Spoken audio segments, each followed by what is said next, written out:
Vivian B. Martin is professor and chair of the journalism department at Central Connecticut State University. As a scholar, her research specialties are audiences and meaning making, journalism as information work, American political discourse around capitalism, among other topics. Thank you, Dr. Gelati, and thank everyone for coming out.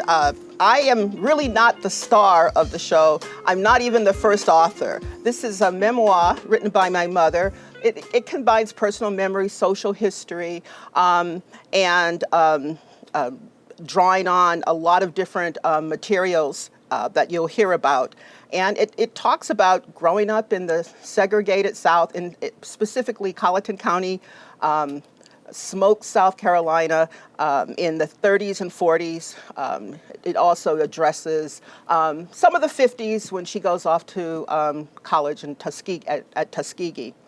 My mother worked on this for off and on for a long time, most actively after she retired from the University of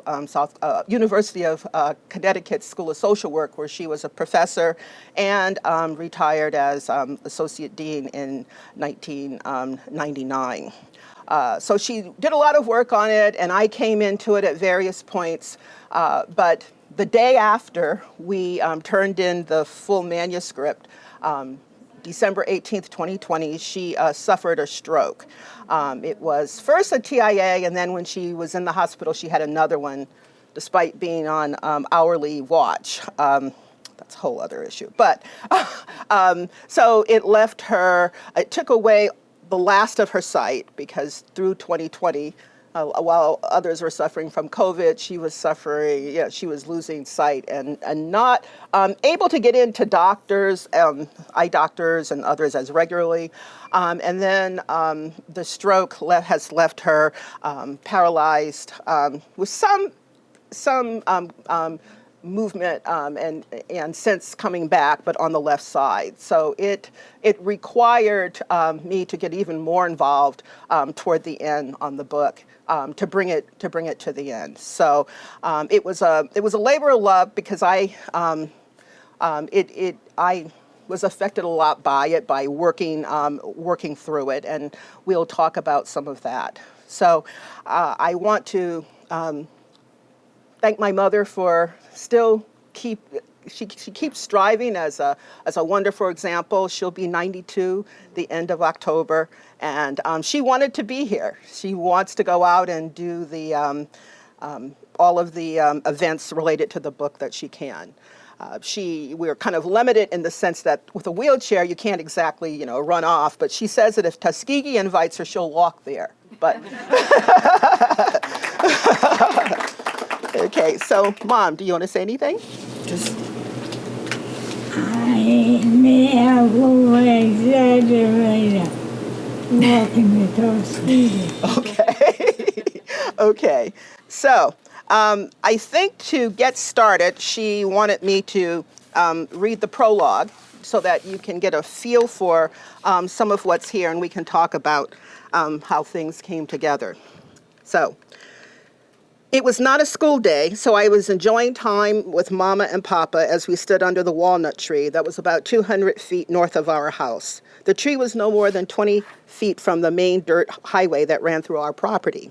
Not far from where we stood, the wooded area began. Far to the right was the Risher family's land, on which stood a field of asparagus. The Rishers had given Papa permission to help himself to it whenever he wished. He was the only one in our family who liked asparagus. I don't think the Risher family liked asparagus either, because only once did I see the women of the family gather any.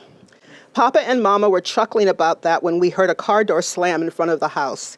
A car engine started up again, and we saw a black Ford heading in our direction. The car stopped, and two people got out and headed to where we stood. One was a white man of medium frame and approximately 5'10". The woman, also white, was a little heavy and perhaps 5'5". Looking back, I don't recall if his car was marked sheriff, but at 11 years old, I did know he was someone with authority. They came over and greeted Papa. "Hey, Joe, how you doing?" "Fine, sir." The lady spoke, Joe. My father seemed to know her and greeted her. "Good evening, Miss Thomas." The man then began to speak. Joe, we seem to have a problem here. Ms. Thomas seems to think you owe money to her husband, and she is here to collect it. As the conversation went on, I grew more afraid for Papa. By that point in my life, I had heard many nightly discussions between my parents and other adults about things that happened to colored people. I once heard Papa and cousin James discuss the story of how two black men accused of some infraction. I heard only that they ran through some white family's backyard, were tied to the back of a buggy and made to run behind the buggy until they collapsed, and then were dragged to their death. Those stories drove my fear for Papa that day, but Papa's expression did not mirror the same fear that I was experiencing. He actually appeared calm, as if he were in the right. But even as a young girl, I knew being in the right did not mean that a black man would not be harmed. I grabbed our fat white puppy and walked a short distance away, careful not to make any move that would call attention to myself or cause the white man and woman to react angrily. My father must have told them that he could prove what he said because he told my mother, B, bring the book. He always called her B for Beatrice. Mother left, walking at a fast pace through the path and into the house. The man continued to talk to father. Ms. Thomas stood by, still fired up, insisting she was in the right. As dangerous as it was in those days to call a white person a liar, my father kind of smiled graciously, saying, no, ma'am, I settled my debts with Mr. Rami. My ears perked up when I heard the name Rami. I had been hearing my family refer to him for as many years as I could remember. Someone was going to Mr. Rami to hoe or pick cotton. I had never seen him, but imagined him to be an elderly white man. My father sometimes went to Mr. Rami's house and came back with a ham or some seeds to plant or whatever seemed to be needed.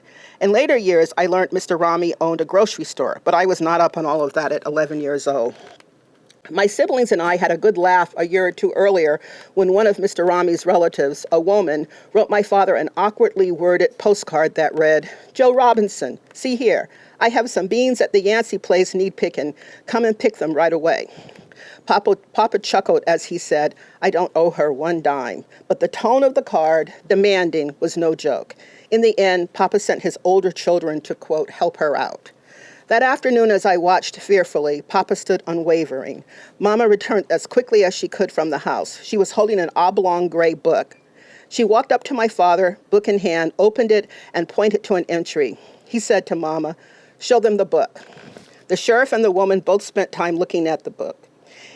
He then looked down at the woman, and they had a spirited conversation. She finally nodded. He made some comment to Papa, which seemed to vindicate him. They left without a word of apology from her. At 11, I knew that when one is wrong, it is courteous to apologize. But I also already knew that this did not apply when it came to whites in South Carolina in the early 40s. Whatever was in that book, I knew it was important and that my parents knew the value of keeping records as proof of transactions. It was more than 70 years later before I learned what those records revealed about how hard my parents worked for our family. Okay, so the oblong gray book was Beatrice, what we call Beatrice Ledger, which is the title of the book. And it included everything from transactions from with neighbors, transactions at her father's grist mill and sawmill.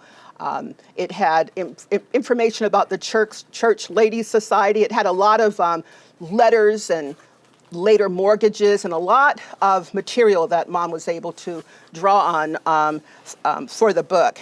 The ledger came to life, about 2000 or so, Mom? Her mother died in '64, and the ledger, we believe, had just been in this trunk. And it wasn't until near early 2000 when her brother moved from New York to South Carolina and was going through things and came across the book, which is discussed in the next chapter as Mom goes through and talks about what her father was able to show that day when Ms. Thomas came out. And so throughout the book, and particularly in that particular transaction, it's back and forth and between Joe Robinson and Rami Thomas, and often at the end of the transaction it says paid in full, not to come up anymore. So that was how they established the debts. And it's amazing that that was good enough. I mean, it was they weren't thinking about cooked books or anything like that. That the law person took it at his word. So Mom had a lot of that material to work on, and she also was able to tap census records. I mean, to find out when Mr. Rami died. To establish that in the book, she was able to check census death records, and she did a lot of, so there's a lot of public documents, newspaper, and interviews. I'll let her talk a little bit about, you want to talk a little bit about the interviews, Mom? With your classmates? The interview with my classmates. Okay, she interviewed her 9th grade class, 1946, and no stranger to interviews, right, Mom? You pretty comfortable with interviewing? Yes. Talk a little bit about that. I did a lot of interviews on my own. And she wrote a book, Oral History, Interview, and Social Work. And so she did a lot of that. She introduced that into social work practice. And has done a lot of projects, including interviewing people who had worked with against apartheid in South Africa. So she's, this was the ideal method for her to go out. Why did you want to interview your classmates? Because I was interested. I would see them all the time when I revisited South Carolina. Okay. And went to church. Okay. So you'd come home and you'd see them up on the choir. So Happily clapping hands. they looked happy. Okay. Okay. So what did you want to know from them? I wanted to know how they survived. Okay. How they survived being in the South? Oh, no, yes. And never leaving. Okay. Did everybody hear that? Yeah. Okay. She wanted to understand how they survived all those years, never leaving. In her class of 10, there are 2 people who remain, Mom and a woman who lives in Walterboro, South Carolina. She's an educator. In that class of 10, about 4 of them went to college. 3 finished, and the 3 who finished all have advanced degrees. So if you think about that statistically, you know, it's pretty good. But what got me more and more interested in this is that if there had been a class of, 10 people and 5 of them had died on drugs early, which didn't happen here, we would have known about that. So I became interested in the stories she told because there was, a lot of history that we don't hear about. With African American history, we hear about about the people who, march over the bridge, who get beaten, civil rights activists. That's a different generation, usually, though. Her generation, people who are in their 90s, most of whom are dead, died without really being able to tell a lot about a particular place and time. And what I was particularly interested in was the education and the way people got educated, because again, it's another. There are lots of assumptions that a lot of African Americans have just dragged along, but very soon after slavery, there was just a lot of activity. So I'm going to read the start of one of the chapters. In 1887, a group of black men walked the nearly 25 miles from rural Smokes to the county seat in Walterboro with a proposal for school officials. Charles Simmons Sr. had cleared and laid a plot of his own land for a schoolhouse. If he and the community built a school for local black children, would the county pay for a teacher for the coming fall? The result was Simmons Elementary School, which was where I started my educational journey and the center of my life for much of my childhood. I learned all the traditional subjects, honed my recitation skills at performances, and looked up to the inspiring adults who guided us. Even before I began kindergarten at Simmons School, my mother was president of the Parent-Teacher Association. When a program was being held at school, she always parched the peanuts for the PTA in the big oven at home. She knew how to put a huge batch of peanuts in the oven and take them out just in time for the heat to finish parching them. Simmons was segregated, of course. South Carolina was especially aggressive, passing Jim Crow laws to control blacks and whites, and denying blacks education was a key tactic. The state was quick to clamp down on Reconstruction reforms aimed at giving blacks more rights, enshrining racial segregation in its 1895 Constitution. In 1896, after the U.S. Supreme Court handed down its separate but equal doctrine in the infamous Plessy versus Ferguson case, South Carolina ruled that it was unlawful for different races to attend school together. In 1932, the state required segregated schools, and it didn't pay much attention to the whole equal thing either. A study from the 1940s found that South Carolina invested approximately $221 in facilities per white student and $45 per pupil for African American students. But the Simmons School was a monument to how, not long after slavery, blacks set about trying to get education for themselves and their children. Esther Simmons, a classmate with whom I corresponded as I began checking my memory to write this book, shared how her grandfather gave his land for the school. I'm just going to, instead of going all the way through, to show you these pictures we were really fortunate to find these online. South Carolina has really good records, and the pictures, it's a picture of the main school and the lunchroom. The students would do the dishes and work for their lunch and get it together.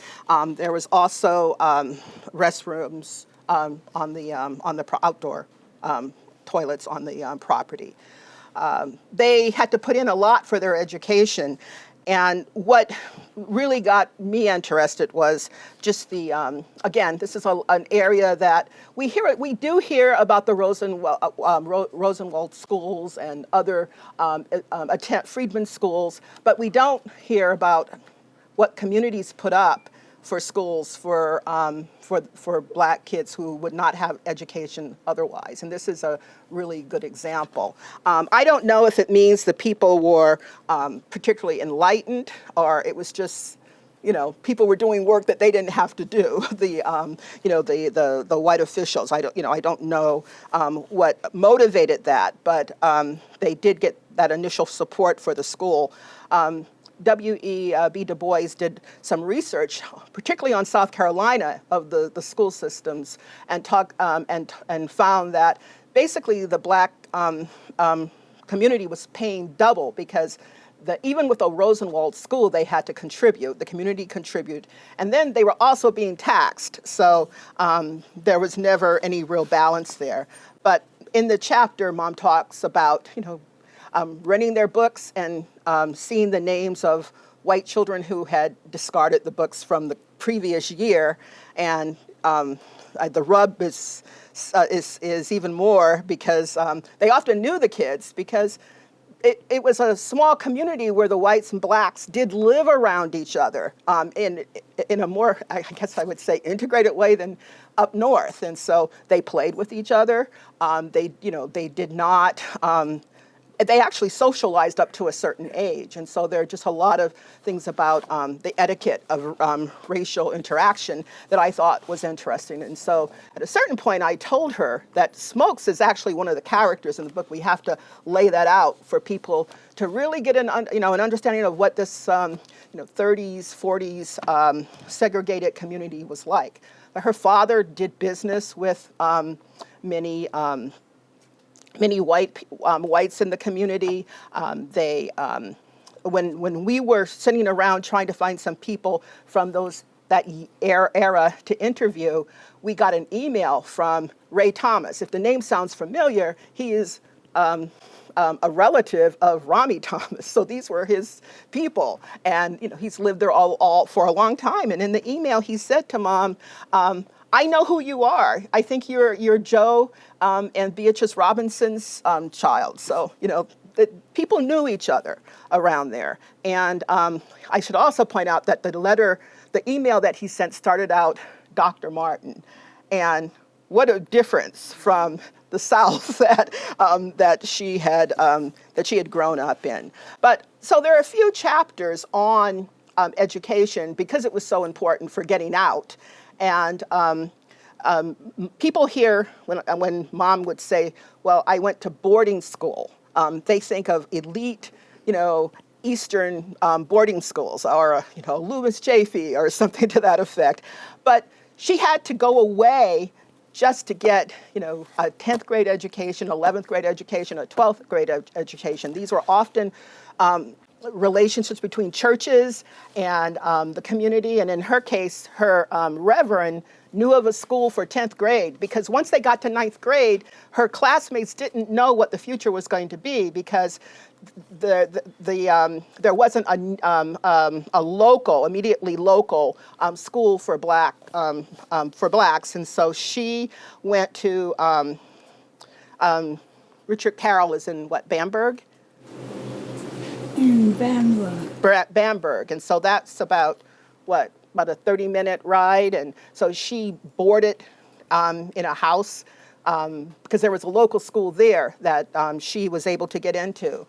For 10th grade, she went to Voorhees. Voorhees, as you may know, is actually a HBCU now, but at the time it was high school and junior college. So she did that for 11th grade, but it was getting expensive. And at the time that she was in 11th grade, the laws changed, and 12th grade became the high school graduate. So she went to another school, 3rd year, all of this living away from home. And they would work. They had jobs like ringing the bell, cooking, cleaning. Harbison is in Irmo. It's near Columbia. And so that was where she actually graduated from in the end. And these schools, and I should also say, Mom's she was always, when I was growing up, I would always hear, the old woman and the pig and all the different things that she would recite. She's kind of like Mary Ann like that, and Mom's, her first new outfit, she won it in at kindergarten, right? You recited The Old Woman and Her Pig? Yeah. And it was a Shirley Temple dress. So Shirley Temple was big, all around. I mean, I would love to have seen a picture of that. So that's what she did for that. And then her first dictionary, she won a spelling bee. Was that 1st grade or 2nd grade?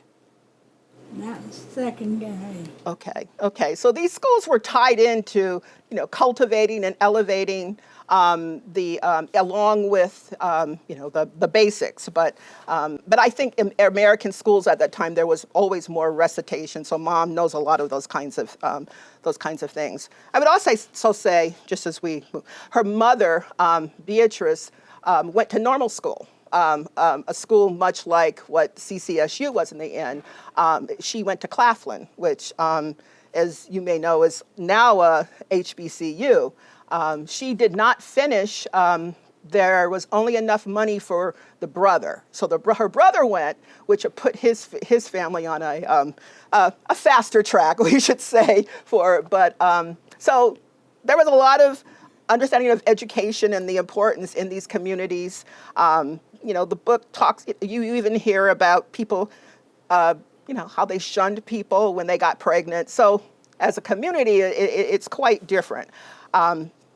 There are a lot of stories here, and I'm going to give you time for questions. But so for me, what was important was getting the story out, knowing that how old she was and the fact that these were not things that were commonly known. And that was also the reaction from the editor, who is a historian, and he was the acquisitions editor who got this right away. He understood the project. And that was just a real blessing as we were moving through. So just a couple of questions before we kind of open it up. Mom, what would you want people to take away from this? First of all, I don't want them to read about the hard time and feel sorry for this little girl who had all these hard times. I call them hard times. Okay.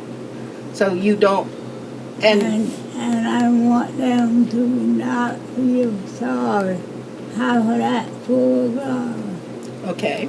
It was never that way to me. Okay.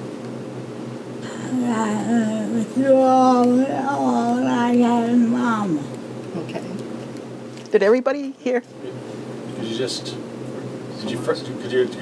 repeat? Okay. Okay, she says that she doesn't want people to read this feeling sorry and saying, oh, they were so poor and how depressing it must have been, because she says it wasn't like that. That through it all, she had Mama. It was Beatrice. So thank you, Mom. Is there anything else you want to say?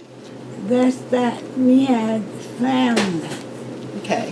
which was big in our lives. They come to visit all the time.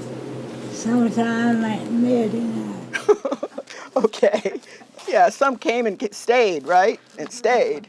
Yeah, in a community that, okay. So thank you for sharing that. And I got my father's illness. He died. And I forget what year my father died. 42. Okay. And lots of people were there, right? Visiting. Yeah. And they visited sometime and never went home. Okay. They visited and never went home. There's an interesting story about that, I'll just say to Ed. There's a chapter on the root doctor, because that's, Colleton County, Lower South Carolina culture, Gula culture, that's really big. And so Mom talks about it, and, some people believing, some people not believing. She tells the story of when her father was ill. Her mother felt that he was poisoned, or somebody who was a root doctor came and did something to him. And one of the deacons at the church picks up Mom's mother, in a wagon, I guess, and drives her to this person's house to apologize. And so you say, God, people are really in people's business in a community that's small, but it makes for some interesting stories. Thank you. Let's have questions for either Dr. Martin. I'm curious, when the first part, when you were talking about when the man and woman came to the house, mm-hmm. and her father went and got the ledger, and they showed, is in the ledger, is it, when it says paid in full, is that in her father's hand, or does the person who the mother did is the person who's owed money, do they sign or anything? No, there's no signature from Rami. The handwriting is here. It's showing the transactions between her father and Rami Thomas. Not just that one, it's years of it. But no, this was, her, their ledger. So he probably had his own, but it was enough for her to, go away. Which, that's what I wondered too. I said, that's kind of interesting, just show them the book. I mean, nowadays, if somebody showed me a book like that, I'd want to take it overnight and study it a little bit more. Yes. I almost feel like I should ask the other Dr. Martin, but I wonder, are the two of you alike as you worked together on this project? Did you find yourself realizing how much you were alike or how much you were different? I find myself surprised that she was even interested in my writing. Yeah, she tell him how this started. You didn't actually start to write a book, right? No. You were? I was writing these chapters about myself throughout my childhood. Right. And I think at some point I said, there's a good story here about growing up in the 30s and 40s. Now, you're going to have to get rid of all the cousins and and all the reminiscing and all of these other things. So I think she found it hard at times. And my sister Maxine, who did a lot of the typing the raw, that long hand would get really exasperated because there were just a lot of stories. Mom's a really good storyteller, and there are lots of stories, but I was always, it has to make a point. We want, we're going to have to carve this out, and it's going to have to make a point for people other than family to be interested. And Maxine was like the enforcer for some of that, too. Yes. So, were there stories here that you had not already heard? Was there any, revelation? Kind of, because sometimes, in a lot of families, the older generation has these stories that they don't necessarily tell. Right. So, were there things that you heard for the first time, or that that as you were reading, kind of really sort of opened your eyes to some things? That's a good question, because I know there's things that I had not heard. I'd heard a lot of the stories, so that was, or I would prod her, and I said, remember that story you told? And then she would tell more about it. So I ended up hearing more about the story than because there's some that are chilling. She talks about her father, one of their white neighbors, very close, in the terms of, they would do business. He would come and sit in the car, never come in the house because whites didn't go into black people's houses. But he would, one night he told a story about, he was out with a group of white men, which, it's probably one of those white consuls. And they were looking for a black man who had done something that they wanted to confront him about. And he says he's standing by the swamp and he sees the black man come up. He looks eye to eye, and the man walks, he lets him walk away. He doesn't say, hey, there he is. That's really scary, because when you think about that terror. So I think that as I step back now and think about the book, it was more difficult than I realized. It's the cumulative effect. It was more difficult. It was more frightening, because people who could sit and chat with you could be, with the equivalent of the Klan the next night going out to look for someone.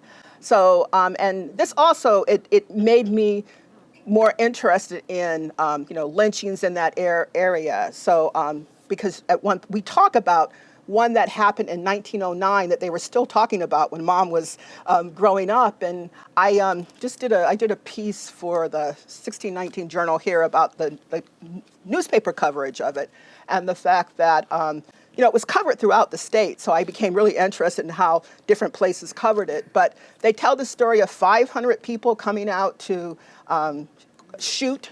They took the two guys from the sheriff. They strung them up to the tree, and at the command, 500 shots, up to 500 people were shooting. That's really scary. And, and you think about it, and it's like, wow, who would have organized something like that? But probably people with whom they were friendly, who thought themselves good people, but social pressure, people would, hang out. And then I found an article criticizing the local newspaper coverage. Because they in 1909 they were criticizing each other about how others were covering lynching, and they say, oh, it's interesting that somebody can describe perfectly what happened on the scene and describe it as a crowd that moved in and quietly moved out, and yet there are no names. Somebody must have listened to it, and the editorial says this is a common knowledge lynching, and that was just interesting that there is this.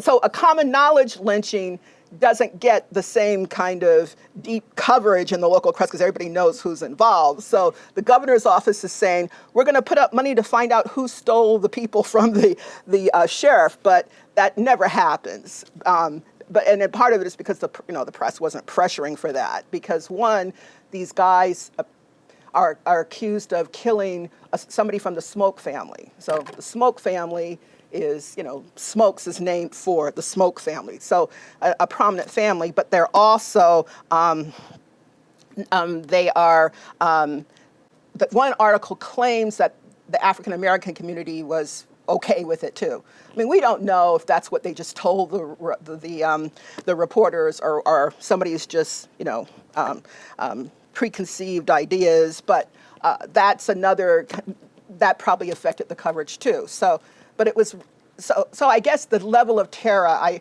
never wanted to think about, because working with Mom on this, I got a deeper appreciation for her struggles, but also just the daily terrorism. Thank you. Thank you. Thank you, Mom. You did a good job. Okay.